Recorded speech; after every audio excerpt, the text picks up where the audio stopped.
Hi everybody! Today I will share with you how to cast on and off. Start with your black needle, crank it, go in front, in the back for the first row. That's the cast on. So for the newbies, listen carefully. Put your finger there, make sure the yarn stay in the back of the white needle and close the little door. Very important to keep your door closed to not breaking your needle. And then you crank. Voila! That's the first step. So you crank as long as you need for your project or for practice.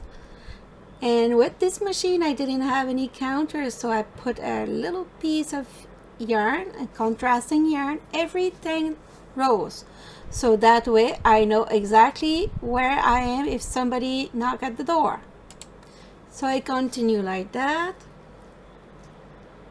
till I reach the place that I will decide to stop and cast off. When I cast off, I'll open the yarn feeder, remove the yarn, and crank the machine for 360 degrees. So a full circle.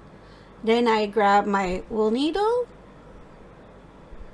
and with the tip of the needle, I will go between the two red teeth and grab the stitch.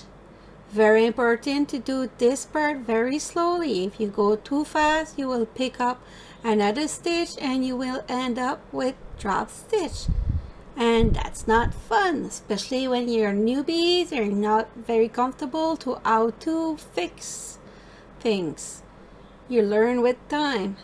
So I turned the machine, but usually you could just crank, but with the camera I decided to turn the machine that way. So I switch hands because of the camera. Don't try to find a different way because I switched the hands and asking yourself, what did she do? Why did she switch hands? It's only because of the camera. So I pick up all the stitches like this. So the cast on and off is done. So stretch your work. Ciao, ciao. See you next week for a complete new video. Ciao, ciao.